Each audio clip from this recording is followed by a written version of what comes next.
அன்பர்களுக்கு வணக்கம். நான் உங்கள் இனியவன் இந்திரஜித். எல்லாரும் எப்படி இருக்கீங்க? நல்லா இருக்கீங்களா? வில்லிசையை உலக அரங்கில் கொண்டு செல்லும் உங்கள் ஜித் டிவிக்கு நீங்கள் தரும் பேராதரவுக்கு மிக்க நன்றி.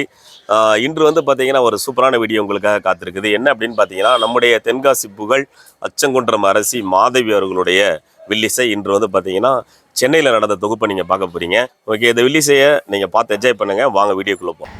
இடைவேளையிலே நமது மதிப்பிற்கும் மரியாதைக்கும் போற்றுதலுக்கும் பாசத்திற்கும் உரிய அன்பிற்கும் உரிய நமது அமைச்சர் மாண்புமிகு தாமோ அன்பரசன் குறு சிறு மற்றும் நடுத்தரத்துறை அமைச்சர் அவர்களை மேடைக்கு வந்து வாழ்த்துறை வழங்கி இந்த கலைஞர்களை கௌரவிக்குமாறு அன்போடு கேட்டுக்கொள்கிறோம். கலைஞர்களை கௌரவிக்கிறார்கள்.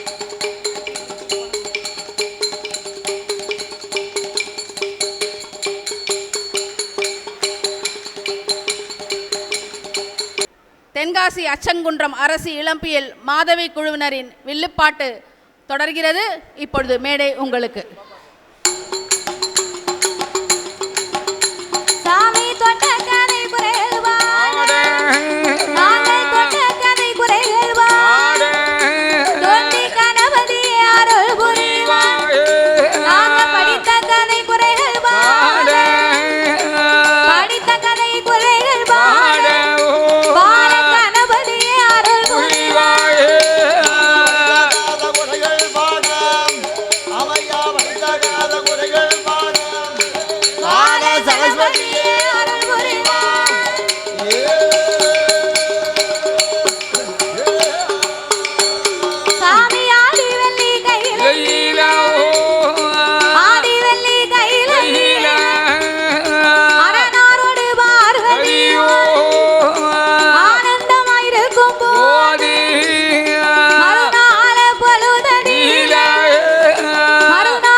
அரணாரோடு பார்வதியும் இப்படி கொலவிருந்து வரும்போது கலைப்பாரி இளைப்பாரி இருபேர்களுமே கையிலே கொலவிருந்து வருகிறார்கள்.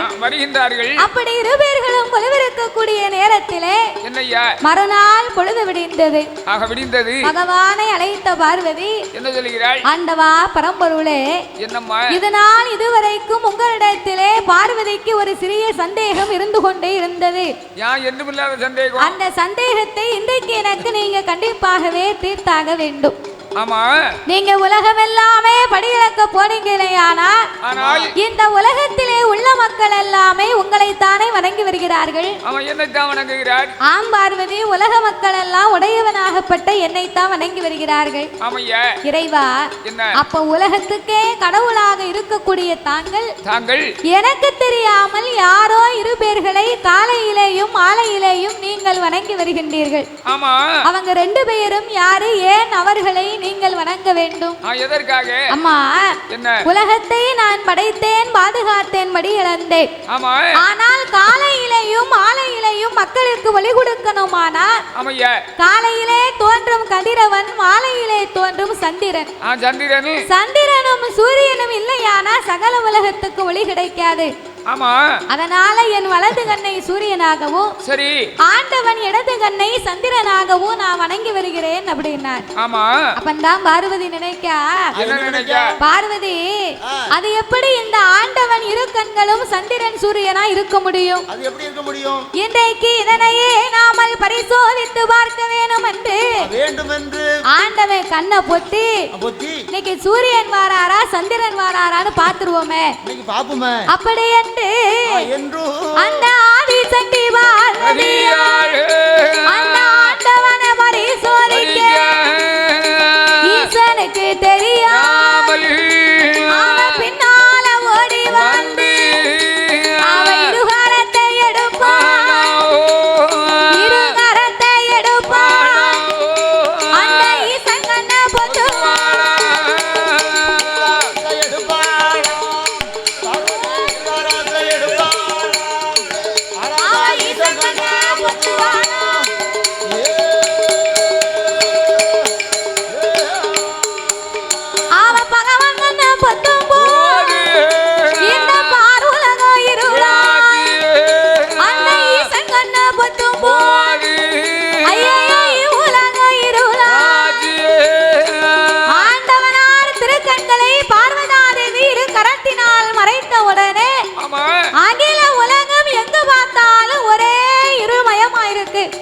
இருட்டு. உலகமே இருட்டா இருந்தா எந்த வேலையும் பார்க்க முடியுமா? ஒரு வேலையும் பார்க்க முடியாது. வைத்த பொருளும் தெரியவில்லை, எடுத்த பொருளும் தெரியவில்லை. ஆமா. அசையும் பொருள் அத்தனையும் அசையாமல் அப்படியே இருக்கு. அப்ப இறைவன் பார்த்தார். என்ன செய்கிறார்? என்ன பொம்பளை இந்த பார்வதி? அதானே கேட்டேன். இவளுக்கு எவ்வளவோ நாம எடுத்து சொல்லியும் நம்ம மேல இவளுக்கு நம்பிக்கை இல்லை. ஆமா. நமக்கு இருக்கக்கூடிய 2 கண்கள் மட்டும் தானே இந்த பார்வதிக்கு தெரியும். தெரியும். சிவபெருமானுக்கு 3வது கண் நெற்றிக்கண் ஒன்று உண்டு. ஆமா.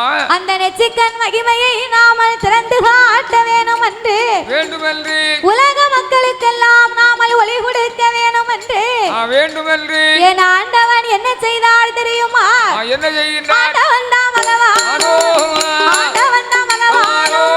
பார்வதிக்கு தெரியாமல் ஆண்டவன் தான் சிவபெருமான். பார்வதிக்கு முன்னால் கண்ணை திறப்பார். அவர் உலகில் ஒளி கொடுப்பாராக. பகவான் உலகில் ஒளி கொடுப்பார்.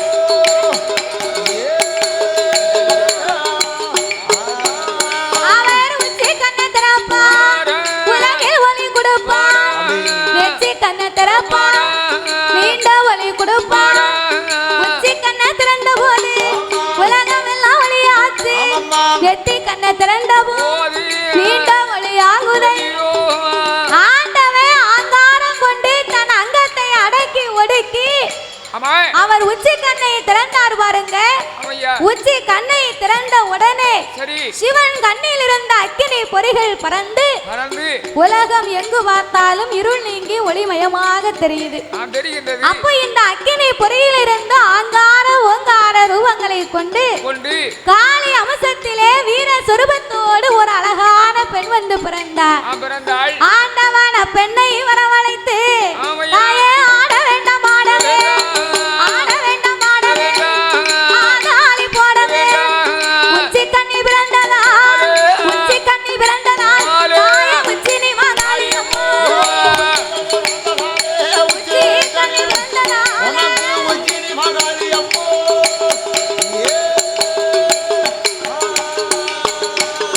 ஏ உச்சி கண்ணி பிறந்ததா, உச்சி நீ மகாளி அம்மா. பெண்குடியே, ஆண்டவன் உச்சி கண்ணிலே நீ காளி அம்சங்களாகவே பிறந்ததனால உலக சக்தி உச்சி நீ மாகாளி அம்மா உன் பெயர் என்று வரம் கொடுத்து அம்மாளை வடக்கு வாசல் கோட்டையிலே அமர வைத்தார். அப்ப இந்த ஆண்டவன் ஆங்காரம் கொண்டு கண்ணை திறந்தார் பார்த்தேளா? பார்வதி நினைக்கா, ஆண்டவன் 2 கண்ணையும் நம்ம கையால மறைத்து வைத்திருக்கிறோம், 3வதா இந்த ஒளி எங்கிருந்து வருது அப்படின்னு சிவனுக்கு முன்னால ஓடி வந்து பார்த்தா ஆண்டவன் நெற்றிக்கண்ணை திறந்ததை கண்ட உடனே அங்கமெல்லாம் பதறி ஆவி தணலாகி பகவானை பார்த்து பார்வதி வியர்த்து விறுவிறுத்து நிற்கிறார். ஏன் அப்படி நின்னான்னா, சிவன் நமக்கு எவ்வளவோ எடுத்து சொன்னாரு, நம்ம தானே கேட்கல. இந்த சிவனை நாமல் பரிசோதனை பார்த்து விட்டோமே, ஆண்டவன் நாமளுக்கு சாபத்தை கொடுத்தாலும் கொடுத்து விடுவாரோ அப்படின்னு பயந்து போய் பார்வதி பகவானுக்கு முன்னால மன்னிப்பு கேட்டா. அப்ப அங்க பதறி பார்வதிக்கு வியர்த்து விறுவிறுத்து நின்னா பாருங்க. பார்வதியின் வேர்வை துளியே காட்டாற்று வெள்ளமா கரை புரண்டு வருது. ஏன்னா இந்த பார்வதியின் சக்தியின் வேர்வையாகப்பட்டது காட்டாற்று வெள்ளமா கரை புரண்டு வந்த உடனே சிவபெருமான் இந்த வெள்ளம் உலகம் போனா உலகமே அழிந்து போகும். ஏன்னா இது ஒரு உப்பு தண்ணி. அதனால இந்த மக்களை எல்லாம் காப்பாற்ற வேணும் என்று தன்னுடைய 1008 சடாமுடியிலே ஓர் முடியை உழைத்தார். அதையே பார்வதியின் அங்கமெல்லாம் துவட்டினார்.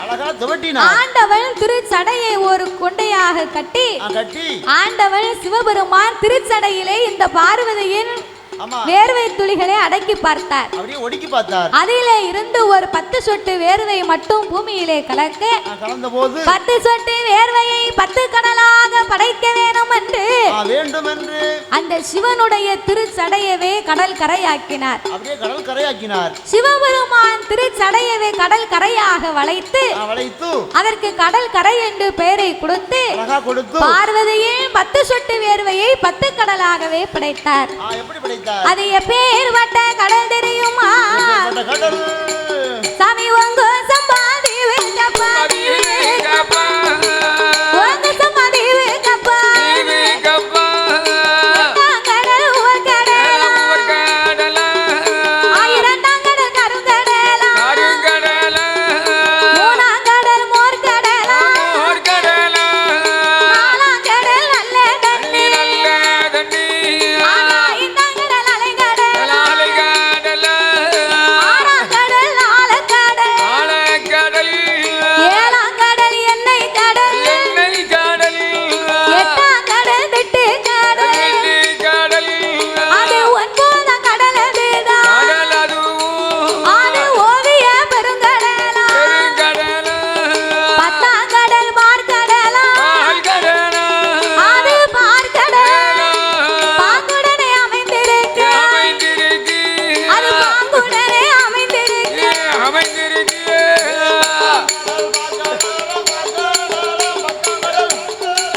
பாறையிலே ஆமா பெரிய படர்ந்த ஆல மரத்தின் அடியிலே அடியிலே காற்றடித்து மணல் குமித்து கரையான் புத்து வளர்ந்திருக்கு.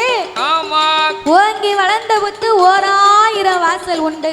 அடேங்கப்பா தங்க புத்து வெள்ளி புத்து தானாக வளர்ந்த அந்த மாணிக்க புத்துக்குள்ளே புற்றுக்குள்ள தாத்தா என்ன ஓங்கி வளர்ந்த புத்துக்கு 1000 வாசல் இருக்கு. ஆமையா அந்த புத்துக்கு கொத்தனார் யாரு? அதுக்கு கரையான் தான் கொத்தனாரு. புத்துக்கு கொத்தனார் வந்து கரையான் தான். ஆமா கரையானை தவிர அப்படி யாராலும் வீடு கட்ட முடியாது. கோபுரம் போல் புற்றுகளை வளர்க்கும் கரையான். அதுக்கப்புறமாக சரி நாகங்கள் வந்து அந்த புற்றுக்குள்ள வந்து குடியிருக்கும். குடியிருக்கும். எதற்கு? எதுக்கு? கரையான புறம் பிறக்கி. அதாவது நம்ம ஒரு வீடு வாசல் கட்டினோம்னா முன் வாசல் ஒண்ணு இருக்கும், பின் வாசல் ஒண்ணு இருக்கும். ஆமா பின் வாசல் இருக்கும். அவ்வளவுதான். ஆனா இந்த புத்துக்கு கரையான் கட்டுகிறது பாருங்க. கரையான் கட்டக்கூடிய அந்த புத்துக்கு எந்த வழியா போனாலும் அந்த புத்துக்கு உள்ள போயிடலாம். 1000 வாசல்கள் உண்டு. சரி அப்பேற்பட்ட அந்த மாணிக்க புத்துக்குள்ள யார் யாரெல்லாம் வாழ்ந்து வருகின்றார் தெரியுமா? யார் யாரெல்லாம் அந்த நாகலோக பட்டணத்திலே வந்து சாமி நாகலோக பட்டணத்திலே அந்த மாணிக்க புத்துக்குள்ள அது யாரெல்லாம் வாழ்ந்து வார அங்கே சென்னாகும் கருணா கண்ணாடி விருசுகளா எல்லாத்துக்கும் ராஜாராணி எல்லாத்துக்கும் ராஜாராணி ஆதி நாகராஜ நாகக்கண்ணி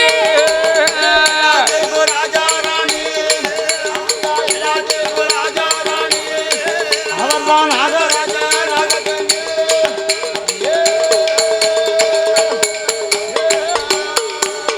அந்த நாகலோக பட்டணத்தில் நாகராஜ நாகக்கண்ணி அவர் மன்னவனும் தேவியுமா மனமகிழ்ந்து வாழ்ந்து கொண்டவனும் தேவியுமா புறமூடு வாழ்ந்து வீணையுலாதம் போல விருப்பமுடன் வாழ்ந்து வார நலமும் நல்ல சடையும் போல நலமோடு வாழ்ந்து வார ஒருவர் சொல்லை ஒருவர் கேட்டு ஒருவர் சொல்லை ஒருவர் கேட்டு சுமையா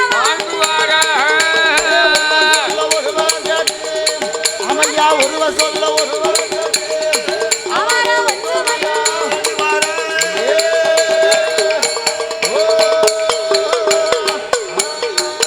நாகலோக பட்டணத்திலே என் நாகராஜனும் நாகக்கண்ணி பெண்குடியாலும் ஆமா மன்னவன் தேவி இருபேர்களுமே மகிழ்ந்தரசு செய்து வருகிறார்கள். வருகின்றார்கள். நகமும் சதையும் போல ஆஹா வீணையும் நாதம் போல நாதம் போல் அலையும் கடலும் போல ஆமையா ஒருவர் சொல்லை ஒருவர் கேட்டு ஒற்றுமையாகவே வாழ்ந்து வருகிறார்கள். வாழ்ந்து வருகின்றார்கள். கணவன் மனைவின்னு சொன்னா சரி ஆண் பெண்ணை மதிக்க வேண்டும், பெண் ஆணை மதிக்க வேண்டும். அதேதான் ஆம்பளை நினைக்க கூடாது பொம்பளை பேச்ச நம்ம கேட்கவா, நம்ம பொண்டாட்டி சொல்லி நம்ம கேட்டா நம்மள என்ன சொல்லுவாங்க அப்படின்னு நினைக்க கூடாது. சரி அந்த அம்மா எது சொன்னாலும் 5க்கு 2வது அதை கேட்டு நடக்கணும். ஆமா மனைவி பேச்ச கேட்கணும். அத மாதிரி பெண்ணா பிறந்தவள் நினைக்க கூடாது. எப்படி அவர் எவ்வளவுதான் குடிகார மட்டையா இருந்தாலும் அவர் காலையில் ஒண்ணு பேசுவாரு ராத்திரி ஒண்ணு பேசுவாரு நினைக்க கூடாது.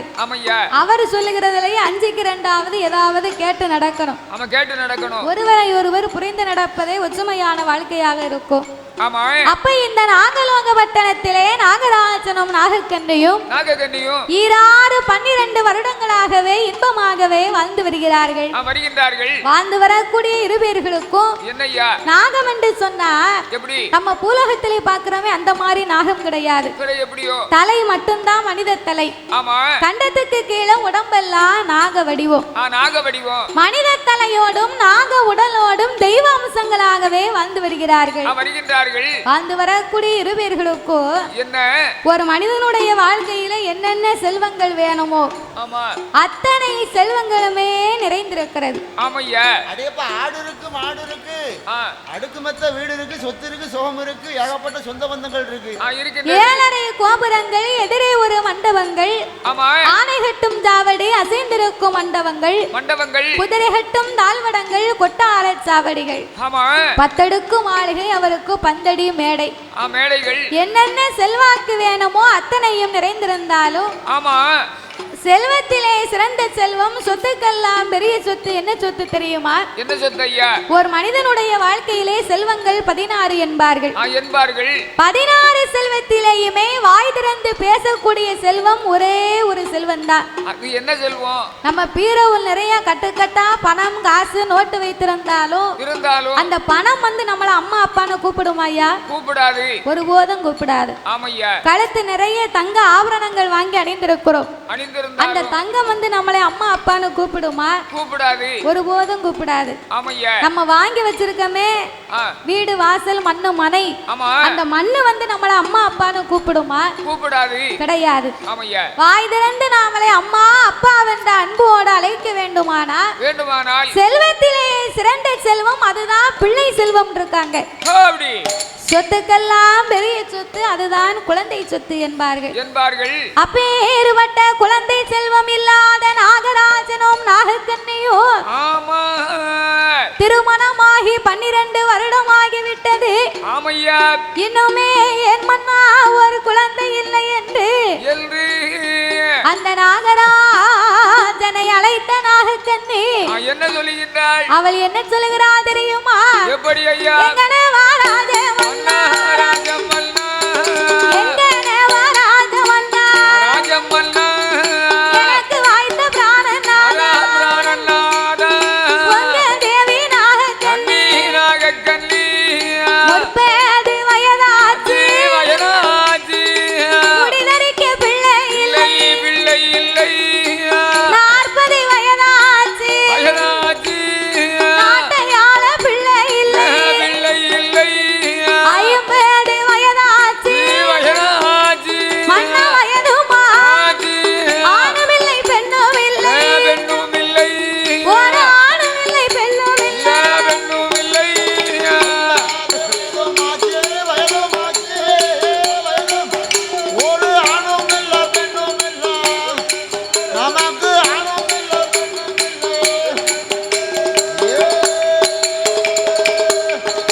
அப்பமாவது நாட்டை ஆள்வதற்கு ஒரு குழந்தை இருக்கும் என்று பார்த்தா அப்பொழுதும் எனக்கு பிள்ளை இல்லை. இன்னைக்கு 50 வயதாகிவிட்டதே மன்னா. இந்த வயதிலே பிள்ளை இல்லையே, நம்ம எந்த வயதிலே நமக்கு பிள்ளை இருக்க போகுது அப்படின்னு நாகக்கண்ணி நாகராஜன் இடத்திலே கண்ணீரை வடித்தார். மாட்டா. வடித்தாள்.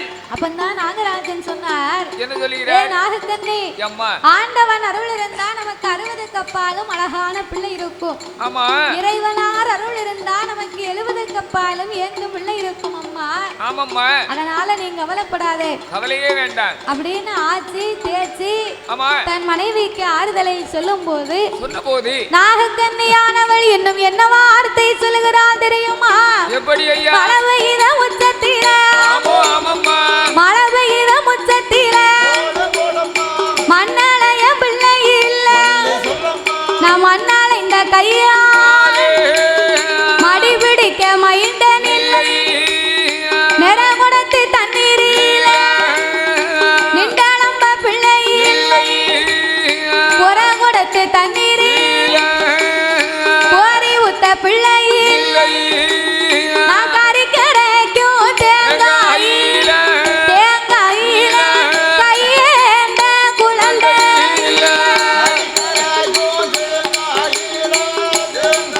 எனக்கு கையே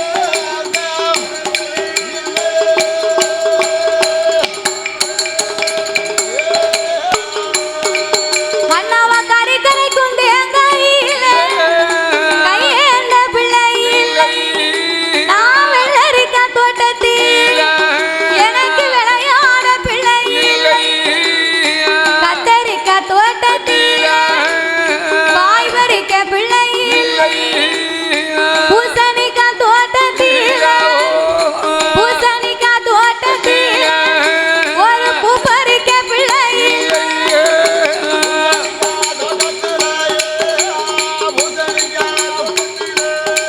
எனக்கு ஊக்கரிக்கா பிள்ளை